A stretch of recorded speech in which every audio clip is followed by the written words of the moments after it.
जय श्री राम भाइयों। मैं हूं हिमांशु राज चौधरी और आप देख रहे हैं हमारा चैनल दरोगा जी। अब तक हम लोगों ने इंडियन ज्योग्राफी में चैप्टर नंबर 4 अपवाह तंत्र के 250 प्रश्नों को बड़े ही अच्छे से डिस्कशन के साथ देख लिया है। आज हम लोग 250 प्रश्नों से ऊपर बढ़ेंगे। देखते हैं कितने प्रश्नों को आज देख पाते हैं। कोशिश 300 प्रश्नों तक रहेगी। चलिए शुरू करते हैं। लेकिन इससे पहले अगर आप हमारे चैनल पर नए हैं तो हमारे चैनल को सब्सक्राइब ज़रूर कर लीजिए और इसे अपने दोस्तों के साथ शेयर करना बिल्कुल ना भूलें। आइए देखते हैं उन प्रश्नों को। प्रश्न संख्या 251, ब्रह्मपुत्र नदी का बहाव क्षेत्र है। आपको बताना है ब्रह्मपुत्र नदी का जो बहाव क्षेत्र है, यानी ब्रह्मपुत्र नदी किस किस देश से आकर बहती है। आइए देखते हैं ऑप्शन की ओर। ऑप्शन नंबर ए है तिब्बत, बांग्लादेश, भारत। बी है भारत, चीन, बांग्लादेश, तिब्बत।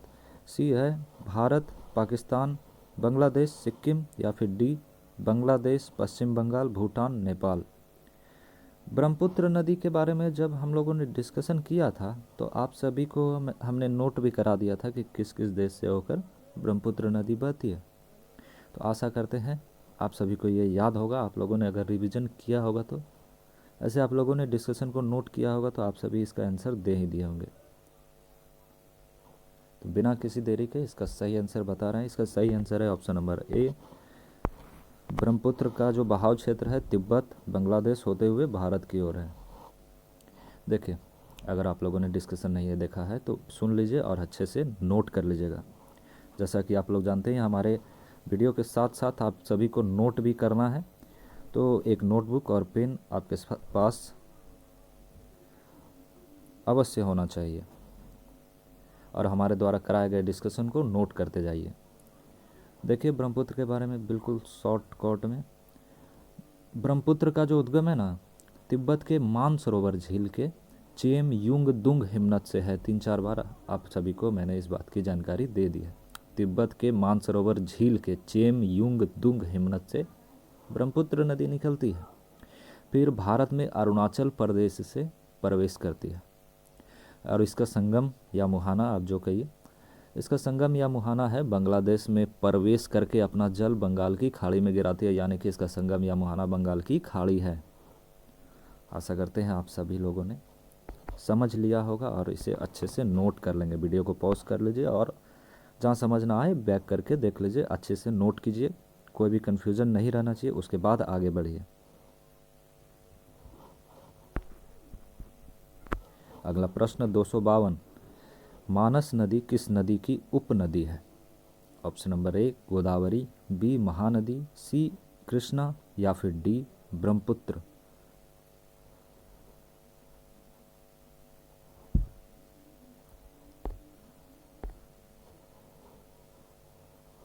मानस ब्रह्मपुत्र की सहायक नदी है। अगला प्रश्न 253, तीस्ता नदी के संदर्भ में निम्नलिखित कथनों पर विचार करना है। देखते हैं क्या क्या दिया हुआ है। तीस्ता नदी का उद्गम वही है जो ब्रह्मपुत्र का है, लेकिन यह सिक्किम से होकर गुजरती है। ये रिपीटेड है, आप सभी को पहले भी बताया गया है, तो ये गलत है। दूसरा इसका सही था, तीसरा गलत है। आप सभी एक बार देख लीजिए, फिर से रिपीट कर दे रहे हैं। रंगीत नदी की उत्पत्ति सिक्किम में होती है और यह तीस्ता नदी की एक सहायक नदी है, सही है। तीसरा है तीस्ता नदी भारत एवं बांग्लादेश की सीमा पर बंगाल के खाड़ी में जा मिलती है, ये भी गलत है। तो इसका जो सही आंसर था यानी ऑप्शन नंबर बी सही है। अगला प्रश्न 254, ये भी रिपीटेड है, इसका सही आंसर है ए। अगला प्रश्न दिया हुआ है 255, कथन, प्रायद्वीपीय भारत की सभी प्रमुख नदियाँ बंगाल की खाड़ी में अपना जल गिराती है, परंतु नर्मदा और ताप्ती नदियाँ अरब सागर में अपना जल गिराती है। इसका कारण दिया हुआ है नर्मदा और ताप्ती नदियाँ विभ्रंश घाटी से होकर बहती है। दोनों सही है, इसका सही आंसर है ऑप्शन नंबर ए। यार दोनों सही है। अगला प्रश्न 256, नर्मदा घाटी किस पर्वत श्रृंखलाओं के बीच स्थित है। ऑप्शन नंबर ए भांडेर और मैकाल, बी सतपुरा और अरावली, सी सतपुरा और विंध्याचल, डी विंध्याचल और अरावली। तो नर्मदा नदी के बारे में भी आप लोगों ने डिस्कशन देख ही लिया है, इन सब बातों को आप लोगों ने नोट भी कर लिया है अच्छे से। जल्दी जल्दी इसका सही सही आंसर बताइए। और यदि आप लोगों ने हमारे वो वीडियो नहीं देखे हैं तो चैनल पर प्लेलिस्ट बना हुआ है इंडियन ज्योग्राफी का, और जैसे जैसे आगे के सब्जेक्ट होते जाएंगे तो सभी का प्लेलिस्ट आपको मिल जाएगा। तो चैनल पर वो प्लेलिस्ट जाकर आप देख सकते हैं सभी वीडियो को, और हमारे डिस्क्रिप्शन में भी प्लेलिस्ट का लिंक दिया हुआ है, वहाँ क्लिक करके आप सभी वीडियो को देख सकते हैं। चूँकि हमारा चैनल थोड़ा नया है, ज़्यादा कुछ एक्सपीरियंस है नहीं, तो आशा करते हैं आप सभी कोऑपरेट करेंगे। हमारे द्वारा हर वीडियो में आपको अच्छा प्रोग्रेस देखने को मिलेगा। शुरुआत के कुछ वीडियो में आप सभी को थोड़ी परेशानी हो सकती है, जिसके लिए मैं माफ़ी चाहूँगा। तो आइए देखते हैं इसका सही आंसर क्या है। इसका सही आंसर है ऑप्शन नंबर सी, सतपुरा और विंध्याचल पर्वत श्रेणी। अगला प्रश्न 257, इन पश्चिम वाहिनी नदियों में से कौन दो पर्वत श्रेणियों के बीच से बहती है? आप सभी को इसका आंसर पता ही है, जल्दी जल्दी बताइए। इसके ऊपर का भी इसी से रिलेटेड है, अगर आप लोग समझ सकते हैं तो बहुत अच्छी बात है। इसका सही आंसर है ऑप्शन नंबर बी, नर्मदा। कौन कौन सी वो पर्वत श्रेणियाँ थी? तो विंध्याचल और सतपुरा, बिल्कुल सही। आइए देखते हैं अगले प्रश्न को।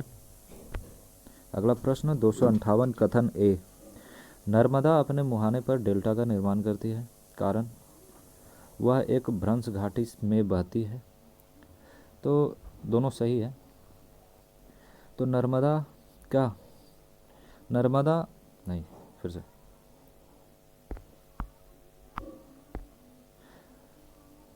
अगला प्रश्न 258, कथन दिया हुआ है नर्मदा अपने मुहाने पर डेल्टा का निर्माण करती है क्या? बिल्कुल नहीं। नर्मदा जो है एस्चुअरी का निर्माण करती है। आप सभी को पता ही होगा, प्रायद्वीपीय भारत की वे नदियाँ जो बंगाल की खाड़ी में अपना जल गिराती है, डेल्टा का निर्माण करती है, और जो अरब सागर में अपना जल गिराती है तो वो एस्चुअरी का निर्माण करती है। नर्मदा उन्हीं में से एक है। नर्मदा और ताप्ती अरब सागर में जल गिराती है, इसलिए वे डेल्टा नहीं बल्कि एस्चुअरी का निर्माण करती है। ये गलत है। कारण दिया हुआ है वह एक भ्रंश घाटी में बहती है, ये सही है। तो इसका सही आंसर हो जाएगा ऑप्शन नंबर डी। ए गलत है परंतु आर सही है। अगला प्रश्न है 159, कौन सी नदी रिफ्ट घाटी या फिर भ्रंश द्रोणी से होकर बहती है? ऑप्शन नंबर ए है नर्मदा, बी ब्रह्मपुत्र, सी गंगा या फिर डी कृष्णा। बिना किसी देरी के इसका सही आंसर जी बिल्कुल ऑप्शन नंबर ए है नर्मदा, नर्मदा और ताप्ती। अगला प्रश्न 260 है, नर्मदा घाटी उदाहरण है। बिना किसी देरी के इसका सही आंसर ऑप्शन नंबर बी, भ्रंश घाटी का। ये रिपीटेड है। अगला प्रश्न है 262, निम्नांकित में से कौन सी एक नदी डेल्टा का निर्माण नहीं करती है? आप सभी ने इसका सही आंसर दे ही दिया होगा। नर्मदा यहाँ है, नर्मदा जो कि एस्चुअरी का निर्माण करती है, डेल्टा का निर्माण नहीं करती है। अगला प्रश्न 263, निम्नलिखित में से कौन सा विशेष लक्षण नर्मदा नदी के लिए उपयुक्त है? ऑप्शन नंबर ए ज्वालामुखी मूल, बी वायु मूल, सी संरचनात्मक मूल या फिर डी हिमानी मूल। तो जो विशेष लक्षण नर्मदा नदी के लिए उपयुक्त है वो है संरचनात्मक मूल, ऑप्शन नंबर सी सही है। अगला प्रश्न 264, निम्नलिखित में से कौन सी नदी डेल्टा नहीं बनाती है? तो इसका भी सही आंसर ऑप्शन नंबर सी है नर्मदा। तो इसका सही आंसर होगा सी और डी दोनों, यानी नर्मदा और ताप्ती दोनों। अगला प्रश्न 265, कावेरी नदी कौन से राज्यों से होकर गुजरती है? ऑप्शन नंबर ए है Gujarat, Madhya Pradesh, Tamil Nadu. Option number B Karnataka, Kerala, Tamil Nadu. C Karnataka, Kerala, Andhra Pradesh या फिर डी मध्य प्रदेश, महाराष्ट्र, तमिलनाडु। तो कावेरी नदी जिन राज्यों से होकर गुजरती है वो हैं कर्नाटक, केरल, तमिलनाडु, यानी ऑप्शन नंबर बी सही है। अगला प्रश्न 266, निम्नलिखित में से कौन सी नदी एस्चुअरी नहीं बनाती है? तो इनमें सही आंसर इसका हो जाएगा ऑप्शन नंबर डी महानदी। आपको बताना है महानदी डेल्टा किस राज्य में है। आइए चलते हैं अगले प्रश्न की ओर। प्रश्न संख्या 267, निम्नलिखित भारतीय नदियों में से कौन एस्चुअरी बनाती है? तो एस्चुरी का निर्माण वो करती है जो कि अपना जल अरब सागर में गिराती है, अरब सागर में। इनमें कौन सा है बताइए? बिल्कुल सही, आपका सही आंसर है ऑप्शन नंबर सी, ताप्ती। अगला प्रश्न 268, कौन सी नदी ओडिशा में अपना डेल्टा बनाती है? तो देखिए, जो प्रश्न किए उसका आंसर यहाँ पे आपको मिल जाएगा अब। तो उड़ीसा में जो नदी अपना डेल्टा बनाती है वो है महानदी। महानदी उड़ीसा में अपना नदी डेल्टा बनाती है। अगला प्रश्न 269, भारत का दूसरा सबसे बड़ा नदी बेसिन कौन सा है? यानी कि भारत का दूसरा सबसे बड़ा नदी बेसिन वो है option number C, Godavari basin. अगला प्रश्न 270, निम्नलिखित नदियों पर विचार करना है। दिया हुआ है वंशधरा, इंद्रावती, भावहिला, पेन्नार। उपर्युक्त में से कौन सी गोदावरी की सहायक नदियां हैं? तो इनमें इंद्रावती और भावहिला जो दिया हुआ है ना, ये दोनों गोदावरी की सहायक नदियां हैं, यानी ऑप्शन नंबर डी सही है, 2 और 3। अगला प्रश्न 271, किस नदी की घाटी गहरी खड़भूमि यानी रेविनेस के लिए विख्यात है? आप सभी को डिस्कशन में इसकी जानकारी दी गई है। आशा करते हैं आप सभी इसका सही सही आंसर दे देंगे। आइए देखते हैं ऑप्शन की ओर। ऑप्शन नंबर ए है नर्मदा, बी सोन है, सी है चंबल या फिर डी ताप्ती।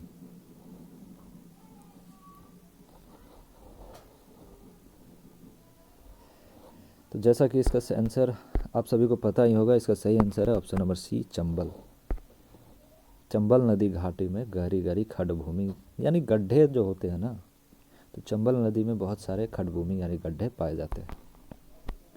अगला प्रश्न 272, निम्नलिखित नदियों पर विचार कीजिए। दिया हुआ है ब्राह्मणी, नागावली, स्वर्णरेखा और वंशधारा। तो उपर्युक्त में से कौन सी नदी पूर्वी घाट से निकलती है? पूर्वी घाट, पश्चिमी घाट, ये सभी तो पता ही होगा। इनमें जो पूर्वी घाट से निकलने वाली नदियां हैं वो हैं नागावली और वंशधारा, 2 और 4। इसका सही आंसर है ऑप्शन नंबर बी। अगला है 273, मलगेर नदी का उद्गम स्थल कहाँ है? ऑप्शन नंबर ए, बेलाडीला पहाड़ी, बी अबू झमाड़ पहाड़ी, ऑप्शन नंबर सी है केशकाल घाटी या फिर ऑप्शन नंबर डी झीरम घाटी। तो मलगेर नदी का उद्गम है बेलाडीला की पहाड़ी, ऑप्शन नंबर ए सही है। अगला प्रश्न 274, सूची 1 को सूची 2 से मिलाना। एक तरफ नदी दिया हुआ है, दूसरी तरफ उसका उद्गम स्थल दिया हुआ है। ऑप्शन थोड़ा बहुत इधर उधर है, इसलिए आपको परेशानी हो सकती है। तो मांड जहाँ से निकलता है, मांड देखिए महानदी की सहायक नदी है और इसका उद्गम मेन पार्ट है, मेन पार्ट। ऑप्शन यहाँ 4 नंबर पे दिया हुआ है मेन पार्ट, तो 1 का 4 हो जाएगा।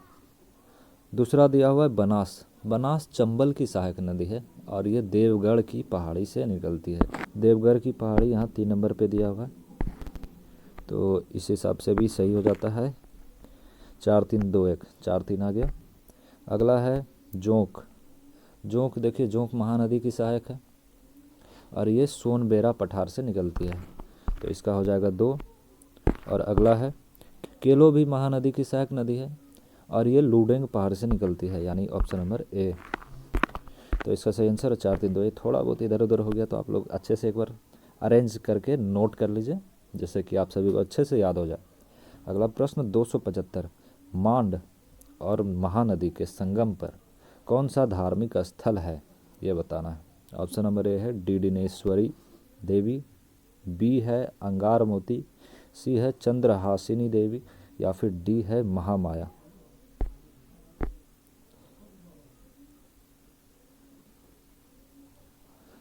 इसका सही आंसर है ऑप्शन नंबर सी, चंद्रहासिनी देवी।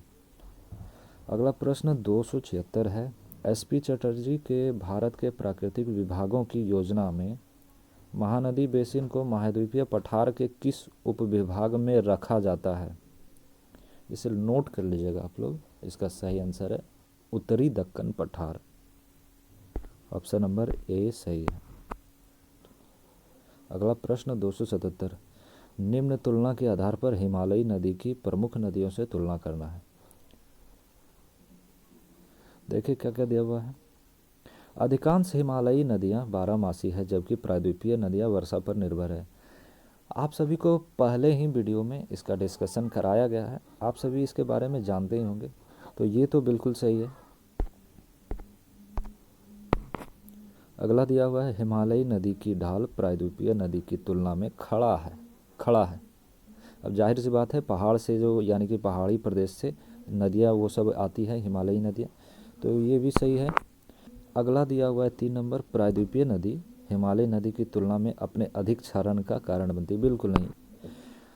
देखिए, हिमालयी नदियाँ काफ़ी क्षरण करती है, यानी कि काफ़ी अपर्दन करती है, क्योंकि वो अपने युवावस्था में है, बताया ही गया था। अब प्रायद्वीपीय नदियाँ अपनी प्रौढ़ावस्था में यानी बुजुर्ग नदियाँ हैं, तो वे सभी शांत नदियों की श्रेणी में आती हैं, क्षरण नहीं करती।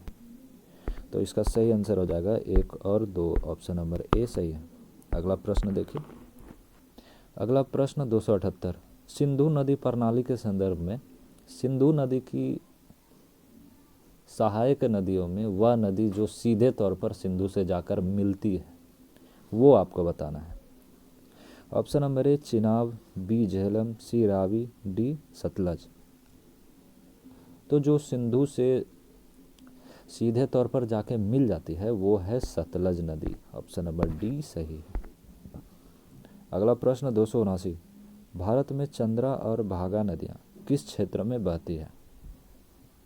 ऑप्शन नंबर ए है स्पीति, बी लद्दाख, सी लाहौल, डी कारगिल या फिर ई उपरोक्त में से कोई नहीं या एक से अधिक।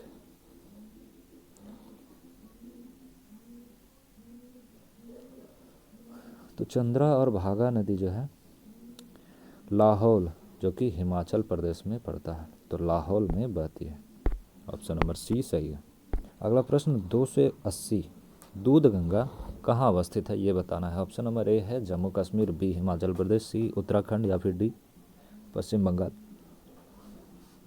तो दूध गंगा जो है जम्मू कश्मीर में अवस्थित है, ऑप्शन नंबर ए सही है। अगला प्रश्न 281, अंतःस्थलीय अपवहन नदी का उदाहरण है। Option number A Mahi, B Ghaggar, C Narmada या फिर डी कृष्णा।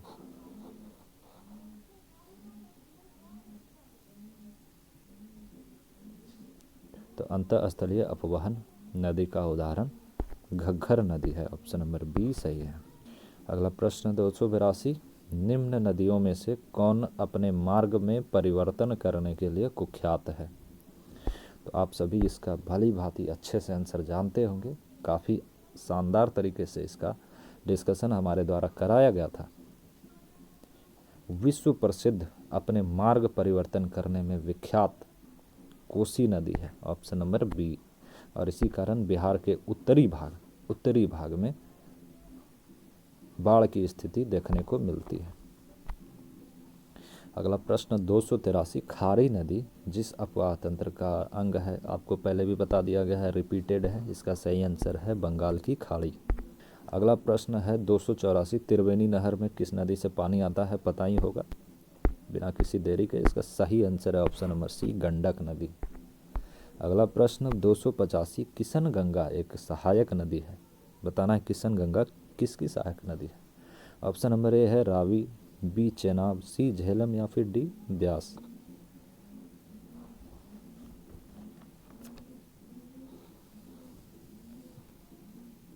तो किशन गंगा झेलम की सहायक नदी है, ऑप्शन नंबर सी सही है इसका। अगला प्रश्न है 286, निम्नलिखित में से कौन सी नदी मध्य प्रदेश से निकलती है और खंभात की खाड़ी में अपना जल गिराती है? ऑप्शन नंबर ए है पार्वती, बी लूनी, सी माही या फिर डी जबाई।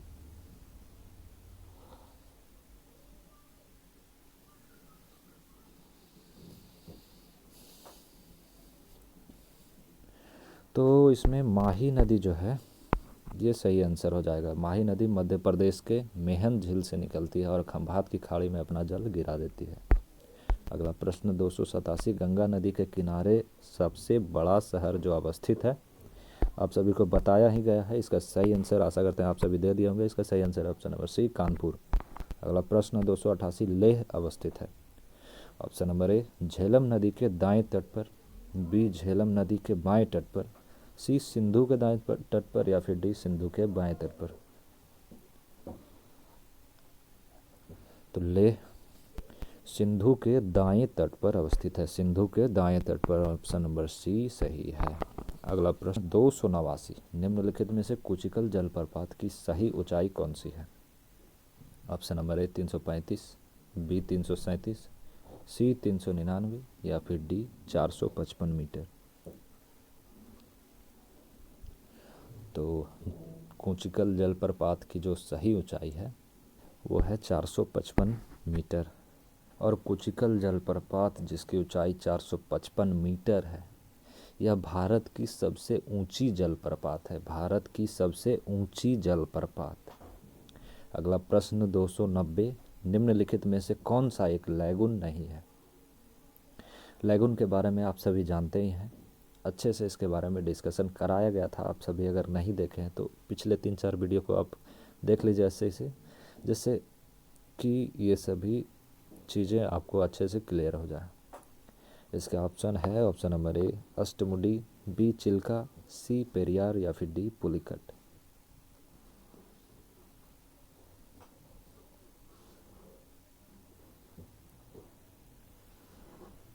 तो इसमें सही आंसर हो जाएगा option number C Periyar. Periyar एक मानव निर्मित झील का प्रकार है, लैगून झील नहीं है। अन्य सभी लैगून झील के उदाहरण थे। अगला प्रश्न 291, निम्नलिखित में से कौन सी एक कृत्रिम झील है? कृत्रिम यानी मानव निर्मित। तो इसमें पेरियार तो दिया हुआ नहीं है।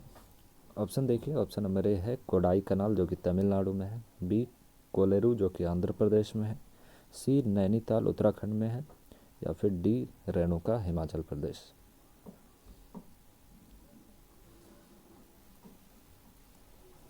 तो इसमें कोडाई कनाल जो कि तमिलनाडु में है यही मानव निर्मित है। अन्य देखिए कोलेरू जो कि आंध्र प्रदेश में है, ये डेल्टाई झील का उदाहरण है। अगला नैनीताल उत्तराखंड यह हिमानीकृत झील का उदाहरण है, पहले भी बताया गया है। और रेणुका हिमाचल प्रदेश ये भी एक तरह से हिमानीकृत झील के ही उदाहरण है। अगला प्रश्न 292, निम्नलिखित में से कौन भारत की सबसे बड़ी मीठे पानी की झील है? पता ही होगा बिना किसी देरी के। इसका सही आंसर है ऑप्शन नंबर बी वुलर झील, और यह जम्मू कश्मीर में स्थित है। कोलेरू आंध्र प्रदेश में है, नल सरोवर गुजरात में है, सांभर राजस्थान में है। अगला प्रश्न है 293, किस नदी को बिहार के शोक के नाम से जाना जाता है? कोसी को बिहार का शोक कहते हैं। इसका कारण उत्तर बिहार में बाढ़ आती है, बाढ़ की स्थिति बनती है, इसी कारण। अगला प्रश्न 294, बंगाल का शोक किसे कहते हैं? बड़ी अच्छे से इसका डिस्कशन किया गया था। इसका सही आंसर होगा ऑप्शन नंबर ए दामोदर। अगला प्रश्न 295, खारी एवं धुंध किसकी सहायक नदी है? आप सभी को बताया गया है। इसका सही आंसर है ऑप्शन नंबर ए बनास। अगला प्रश्न 296, गंगा के साथ बाएं तट पर मिलने वाली अंतिम नदी। तो बाएं तट पर मिलने वाली अंतिम नदी है महानंदा नदी। ऑप्शन नंबर सी सही है। अगला प्रश्न 297, निम्नलिखित में से कौन सी नदी गंगा के दाएं तट पर मिलती है? गंगा के साथ दाएं तट पर मिलने वाली नदी है यमुना, टोस, कर्मनासा, ये सभी। ऑप्शन नंबर डी सही है। अगला प्रश्न 298, किस नदी को वर्ष 2017 में उत्तराखंड न्यायालय द्वारा जीवित मानव का दर्जा दिया गया था? तो इसके बारे में भी डिस्कशन के थ्रू आप सभी को जानकारी मिल गई है। देखिए डिस्कशन पहले इसीलिए करा दिया गया था क्योंकि आगे जैसे कि ये सभी प्रश्न आ रहे हैं, तो डिस्कशन आप लोगों ने अगर अच्छे से कर लिया होगा, उसे नोट कर लिया होगा, उसका रिवीजन अगर कर लिया होगा, तो ये सभी प्रश्न बिल्कुल अच्छे से बन गया होगा आप सभी का। और जिन्होंने नहीं देखा है उनके लिए थोड़ा परेशानी हो रहा होगा। कोई बात नहीं है, फिर से इसे आप लोग देख लीजिए। तो प्रश्न कह रहा 2017 में उत्तराखंड न्यायालय द्वारा किस नदी को जीवित मानव का दर्जा दिया गया था? प्रश्न काफ़ी ज़्यादा इम्पोर्टेंट है। तो इनमें यमुना और गंगा नदी वैसी नदियां थी जिन्हें उत्तराखंड न्यायालय द्वारा 2017 में जीवित मानव का दर्जा दिया गया था। यानी ऑप्शन नंबर ए और बी दोनों सही है। आप सभी नोट कर लीजिएगा अच्छे से। अगला प्रश्न 299, गंगा नदी को राष्ट्रीय नदी का दर्जा कब मिला? चूँकि ये सभी प्रश्न आप सभी को डिस्कशन के थ्रू करा दिया गया है, इसीलिए इन पर ज़्यादा समय व्यतीत नहीं करते हुए इसका सही आंसर हो जाएगा ऑप्शन नंबर बी, 2008। यानी गंगा नदी को राष्ट्रीय नदी का दर्जा 2008 में दिया गया था। आज का ये आखिरी प्रश्न 300, मुख्य नदी से निकलने वाली छोटी नदी जो उसमें नहीं मिलती है किस नाम से जाना जाता है? तो ऐसी नदियों को वितरिका कहते हैं। वितरिका, ऑप्शन नंबर ए सही है। और जो मिल जाती हैं उसे सहायक नदी कहते हैं, पता ही है। इसी प्रकार आज का ये प्रश्नों का सिलसिला होता है समाप्त। आशा करते हैं आप सभी को हमारा ये वीडियो बेहद पसंद आया होगा। अगर अच्छा लगे तो लाइक कमेंट शेयर ज़रूर करें। अपने दोस्तों के साथ शेयर करना बिल्कुल ना भूलें। ऐसे ही अपना साथ बने रहें हमारे साथ, ऐसे ही अंत तक देखते रहें हमारा चैनल दरोगा जी। मैं था आपके साथ हिमांशु राज चौधरी।